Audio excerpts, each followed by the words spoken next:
All right, guys, what's going on? Uh, we've made it to 4th of July. So, anyway, hope you guys have a good 4th. Um, might be on here tomorrow, might not. If I am, it may just be for some, 4th of July vlogging, just personal vlogging. If you guys want to hang out with me tomorrow during this and that, uh, kind of see the personal life of Don B, what he gets into and stuff like that. Come hang out with me and the pets. But what I'm going to talk about right now is Michael Monkey Vaughan. It has been a while since I've talked about him and his case. I just assumed that everything was going to get pretty much done. I thought that we were coming to a conclusion. Huff said that he was forwarding the case to the prosecutors. Prosecutors, when I got to looking here, this is October 17th, 2023. It says, prosecutor on investigation over missing boy. I expect to charge it. And that was October 2023. Payette County prosecutor expects to charge it. What's happened between now and then, guys? How come we've not, October, November, December, January, February, March, April, May, June, July, 9 months. 9 months. Of course, it may have something to do with stuff that's complicated. I have no idea. But, I thought that things were going to go and probably get streamlined since they had all these suspects and all that stuff, but have no idea what the holdup is. Have no idea. So anyway, what I wanted to cover is this interview that what is his name? Stacey Wonder. I wanted to go over this interview Stacey Wonder gave with the news. It's titled "I'm Here to Clear My Name." Not sure if he can clear his name, but I think the only people that will officially clear him and his name will be the police. And it doesn't sound like they're ready to do that, or they wasn't back. When was this? January of 2024. So January this year, basically, is when he done this interview. So, but I just want to go over it and hit on some things that Stacey says in the interview. So without further ado, guys, let's get into it together. Hey roofers, Oh, of course I got ads. AF Roofing Nothing wrong with ads. So of course that's how we YouTubers get paid. It's how we keep our channel going. Give me just a second, guys. I'll let this ad end. And then we'll go over it when it starts here. Alright, it's about to end. I'm here to clear my name. The people Fruitland Police is now calling a suspect in the abduction of Michael Monkey Vaughan. Spoke to News 7 Investigates Morgan Romero. Fruitland's police chief told us for the first time Stacey Wandra is a suspect in the little boy's disappearance. His wife Sarah was previously charged with failure to report Michael's death, but that charge was dropped several months. See, Stacey said he's here to clear his name, but Chief Huff is saying that he is a suspect. Later, though she remains a suspect. Now, along with the Wandras, police labeled 2 men who lived with them, Adrian Lucien and Brandon Shirtliff, suspects who absolutely know what happened to Michael. 5 years old at the time, Michael disappeared from his Fruitland home on Southwest 9th Street on July 27, 2021. In November of 2022, we were there as crews searched and excavated the property where those 4 suspects lived, just a 2-minute drive from the Vaughn's home. Police said they had credible information from someone living in the Wanderers' house. So I wonder who that credible information came from that was living, or that was inside the Wanderers' house. Who do y'all think that information came from? Let me know in the comments below. Michael's body was there. Human remains, dogs alerted, but ultimately Michael wasn't found. Police believe Michael was buried in the yard and then moved. Fruitland police sent probable cause to the Payette County prosecutor last summer to be presented to a grand jury. Police Chief J.D. Huff says a grand jury hasn't convened yet, but they will soon. Oh, okay. Wait a minute. See, I was talking about that, guys. Now, this news report is January 2024. So, wonder what the holdup is. We're going into July here. Like I said, I'm just going to be asking myself some questions, bouncing them off you guys. We can talk about it together down in the chat or in the comment section. Let me know what you think is maybe taking so long. Although that case centers around the Wanderers and their roommates, Stacy tells us he knows nothing about Michael's abduction. Stacy Wandra, Stacey. It's been 2 months since Stacy Wandra was released from federal custody, convicted of a gun crime, unrelated to the disappearance of little Michael Vaughan. And what have you been doing since? I've been trying to live my life the best way I can. Stacy agreed to interview with me to, quote, clear his name. I have no reason to hide anything from anybody. I'm not that type of person. I'm an open book. You can ask me anything, and I will tell you an honest answer to it. I can go ahead and tell you right now, probably not the smartest thing that the dude could be doing is talking, especially since he is a suspect and more than likely was going to be a major murder case. And he goes and talks to the news without an attorney. That just kind of shows you the mentality of this guy right here. He's not very smart. Anyway. Were you involved in the disappearance of Michael Vaughan? No, Why do police think you were? I have no idea. Stacy thinks law enforcement's case may hinge on Adrian Lucien, one of the men living with Stacy and his wife at the time Michael disappeared. One of the men police are calling a suspect. Any clues or evidence that could point to that, from your knowledge? No. Okay. I would never have thought Sarah or Brendan or Adrian would. Maybe Adrian, but I would. Wow, threw Adrian under the bus right there, didn't he? Let's listen to that again. I would never have thought Sarah or Brendan or Adrian would. Maybe Adrian, but I wouldn't have thought Sarah or Brendan would have ever done something like this. I was not even home at the night of the disappearance. I know that that nighttime, Sarah, Brendan, and I had left to Cuna to go recover his tow's vehicle. Elaborate on that day a little bit more. You said you were working? Yeah, so I did a taxi ride from Ontario to Boise. I know that I was gone a good portion of the day from like 1 p.m. in the afternoon to like about 4. Okay, I don't have anything. Michael went missing supposedly between 6:30 and 7. I'm gonna say maybe 6 and 7. Not sure exactly when the 911 call was placed. So, I mean, you can just imagine that, he's obviously missing, there for a little bit before the 911 call was placed. But the news is saying between 6:30 and 7, but I'm just going to say maybe a little sooner. Spent some time with a former coworker or boss that I used to work for. I think I spent maybe an hour and a half, and then had come back home. And the neighborhood was completely solitude. It was quiet. Stacy claims he, Brandon, and Sarah left their house and headed to Cuna to tow Brandon's car around 5:30 to 6 p.m. on July 27th, 2021. Brandon blew a spark plug and couldn't drive it, he says. Fruitland police believe Monkey went missing between 6:40 and 7 p.m. that night.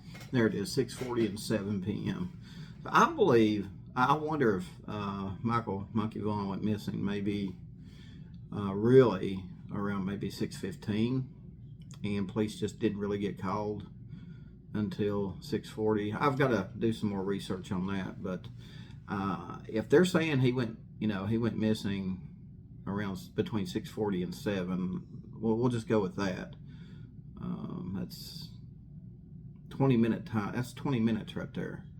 So yeah, we'll just go with 6:40 to 7. And Stacy and him said they were gone. When we got back, I think about 9 or between 9 and 10 o'clock at night, we noticed there was an excessive amount of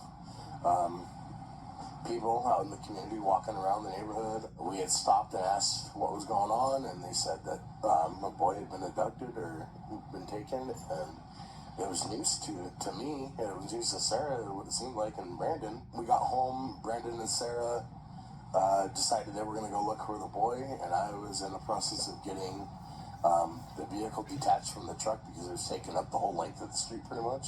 Stacy later clarified to me he wasn't initially told Michael was abducted, just that he was missing. And where was Adrian that day? Adrian and Brandon and Sarah all took a trip to Boise in the morning before I did my taxi ride. Well, that wouldn't have anything to do with it because Monkey didn't go missing until 6:40. So it was Adrian wanted to go see his kid. He claims Adrian stayed in either Boise or Nampa all night. Is that what they told you, or do you know that to be true for a fact? I mean, that's just what I'm going based off of. I mean, I was told the same thing that's all over, and I wasn't with them. Human cadaver dogs are highly reliable. Why? Hang on, let me go back and listen to that again. And it was Adrian wanted to go see his kid. He claims Adrian stayed in either Boise or Nampa all night. Is that what? Okay, so Adrian, I take it, wasn't in Fruitland the entire night. Michael Monkey Vaughan was missing. So, yeah, I'm thinking, with Stacy throwing him under the bus, him being gone, basically, he's the only person missing in action of all 4 of those people that night. The only person. But now, like police say, they all know something, and there's just more to it. It's like nobody's fessing up. Everybody's just giving stories. So let's keep listening here. What they told you, or do you know that to be true for a fact? I mean, that's just what I'm going based off of. I mean, I was told the same thing that's all over, and I wasn't with them. Human cadaver dogs are highly reliable. Why did police tell you that human cadaver dogs pinged on your property at that home? They didn't really give an explanation. They just said that the dogs had hit around the property. But I mean, there was nothing. I don't even know how that's even feasible because like I said, I've never even heard of this kid. I've never seen this kid.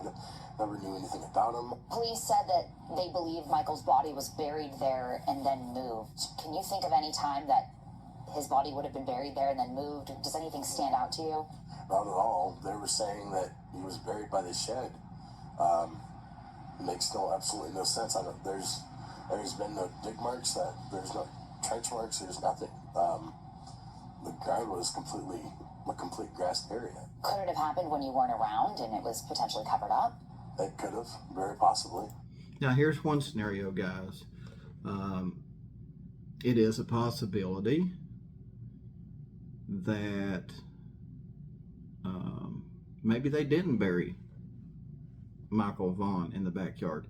Maybe maybe he was at that spot, but not necessarily buried. And then, he was there because that yard is fenced in. Ain't nobody gonna see inside that yard, right? Could Monkey have been in that, on the ground for a couple days and then moved? But because dogs are so sensitive, to that stuff, maybe, the remnants of the scent caused the dogs to hit. So therefore, maybe they're thinking, well, he's been buried here. I'm kind wondering now maybe if he was in something on top of the ground for maybe a few days and then moved. That's what I'm kind of wondering. So let me know what your thoughts are on that. I just know that I wasn't around for any of it. I have no idea. I would like to know what happened to him. They did say that they recovered several pieces of evidence at your home and on your property. Do you know what those pieces of evidence were? Ooh. So there we go, guys. They recovered several pieces of evidence on the property and in the home. So, and that's going to be in the probable cause affidavit, all that evidence. I'd love to know what that is, by the way. I'd love to know what the evidence is that they collected that they put in the probable cause and, had this sent to the prosecutor's office. Again, and if Michael was, if little Mikey was buried in the ground and they moved him, my opinion is, when you do something like that, you're gonna leave some stuff behind. You ain't gonna get it 100%, unless like I said, he was on top of the ground in something. But again, obviously Stacy's not too smart because he's talking to the news without an attorney. Looking at these guys, none of them, the one girl, all four of them just look to me like they're very not intelligent at all. So yeah, I would say that little Monkey Mikey was moved and they left stuff behind because they're idiots. And that's just my opinion. I think that they're just not smart. I don't know what else to say, but I think like the police have said, there's stuff that was left behind, evidence and stuff, and that'll be in a probable cause. I'd love to know what that is. I would love to know what that is. But again, guys, what is taking so long since Huff has sent it to the prosecutor's office? What is taking so long to bring charges and get the ball rolling? What's going on? So I'd love to know the answer to that too. But hey, if they're wanting to make sure their I's are dotted and T's are crossed and make sure that there's no way that they can counter argue what the prosecution says and get out of it. The last thing we want is another Casey Anthony situation here, right? Or Barry Morphew. Now, who knows what's going on with him? I don't even know if they're going to prosecute him at this point, or re-prosecute him. But guys, this interview is January. We're in July now. What is taking so long? I'm starting to get kind of worried. Not that, they're not doing their thing. I just wonder how strong the case is. I really do. I just wonder how strong it is. So let me know in the comments below what you think. I'll get down there and look at them and answer them. We'll chat about it. And come hang out with me tomorrow. Maybe just doing some daily, hanging out with Don B vlog. So maybe get to meet Shelby, Cinnamon, and Bandit. You may get to hang out with the animals. So anyway, guys, that's it.